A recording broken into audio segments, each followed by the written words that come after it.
Hey Rockstar, Steve aka Void here. Welcome to another episode of Riffstarter, where I help you play your favorite riffs from day one by removing those annoying speed bumps and roadblocks that slow you down. So all of the techniques and strategies from the show can be found in my best-selling book, Practice Less, Play More, or you could also check out my brand new Song Simplifier at songsimplifier.com. Check out the Song Simplifier toolkit and cheat sheet and workbook. It's very, very cool, and all the techniques that we talk about here can be found where you can have a quick reference to the different simplifications.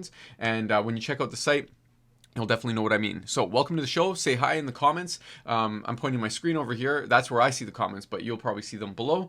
And today we're going to jump into one of my favorite riffs. I mean, when I was a kid, I loved Michael Jackson songs. Black and White was my first CD that I ever got. I think I ruined Bad because the cassette was just played so many times. But anyway, Smooth Criminal is a great riff, and one of the best covers of Smooth Criminal, I mean, well, the one that made it obviously super popular was Alien Ant Farm, and that's loosely what today's going to be based on, because Smooth Criminal, the actual track, isn't necessarily I mean, it's like a synthesizer, so it's not really guitar based, but you can play it on there. So anyway, Alien Ant Farm, they definitely made a heavier version, and it's a great riff, a great picking exercise.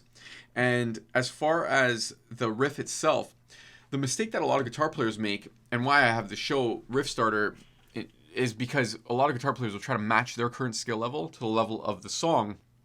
And what happens is they'll load up a riff or a tab, and they'll start from left to right, and they'll basically go one step at a time trying to play it at face value.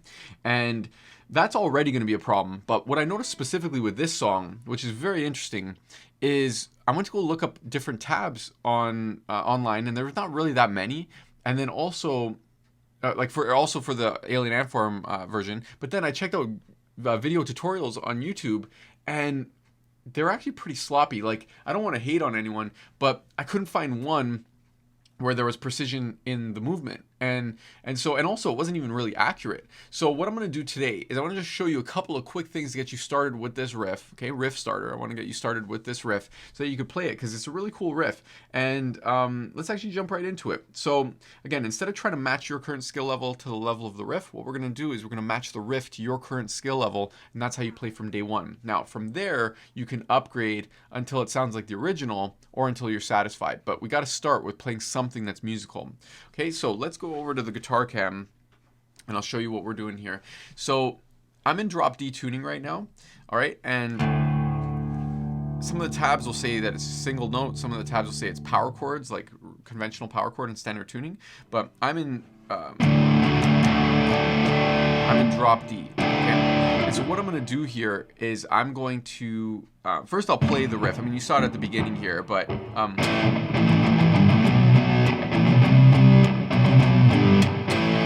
that riff, if I slow it down,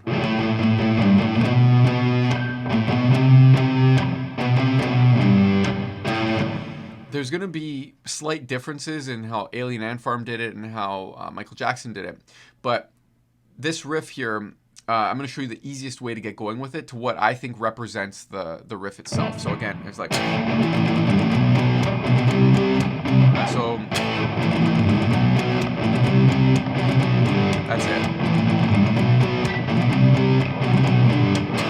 So this riff here, what we can do is, because some of the movement's going to actually be, I think, a little tricky at first for some people.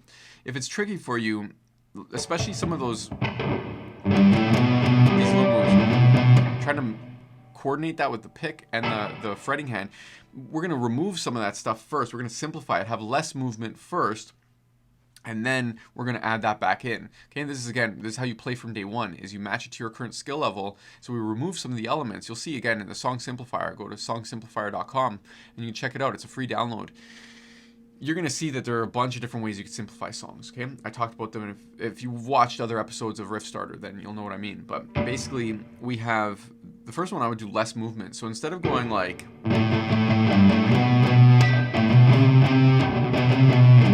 basically 3 moves there that I'm doing. It's not a lot, but it can be a major roadblock for a lot of guitar players. So what we could do is start off with just something simple. And again, this is just the day one version. This is something that you, at the bare minimum, you want to be able to play this. So if we go, yeah, so it would be like that. It would be,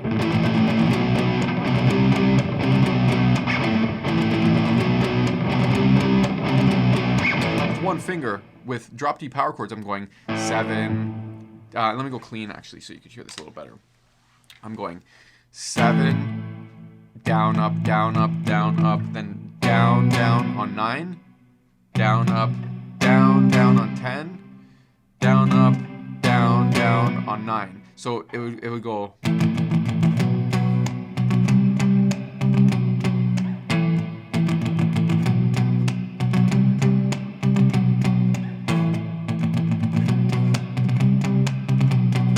So it's not exactly the riff, but it's close enough to where on day one you can play along with the record.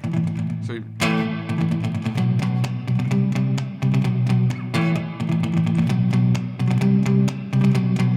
and then what you can do, you could start building it out to where you start having the da-da-da, the little climbs and that kind of stuff. We could add that in afterwards. So that's one idea, is have less movement. You can also have less notes. You can even have, instead of a chord, you just have the single note. So you can even combine that with the less movement.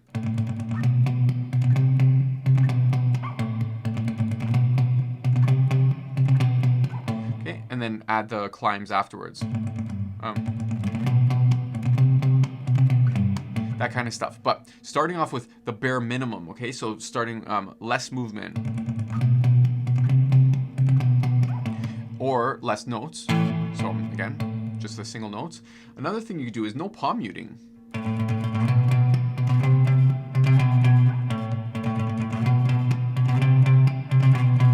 Now, what if that's even challenging, where you have the down, up, down, up, down, up, down, down? If the alternate picking is challenging, well, what you could do is temporarily, you can go.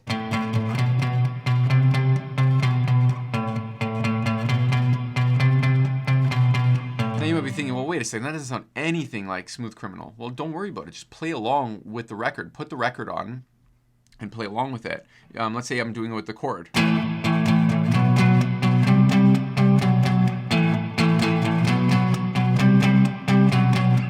can totally do that. You can play along with the record, and then you can build from there. The whole idea with playing from day one is that you're playing music with a steady pulse instead of trying to, like,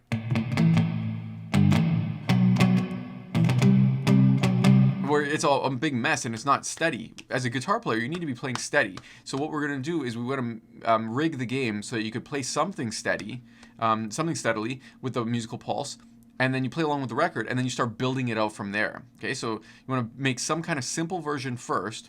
So that's counterintuitive. It seems like there's more steps, and there are more steps, and then more steps will take longer. This is what it seems like, but it's actually going to be better because you have to do something that has a steady pulse to it.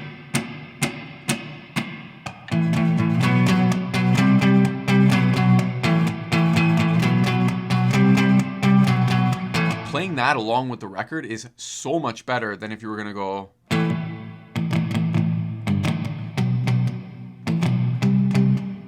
So much better. The strategy of playing from day one is so much more musical and training you to play music and put music as the number one priority on your guitar playing versus trying to get the exact notes and having it sound like a mess or not with any steady pulse. Okay, does that make sense? Let me know in the comments whether you're watching this live or inside or watching the replay.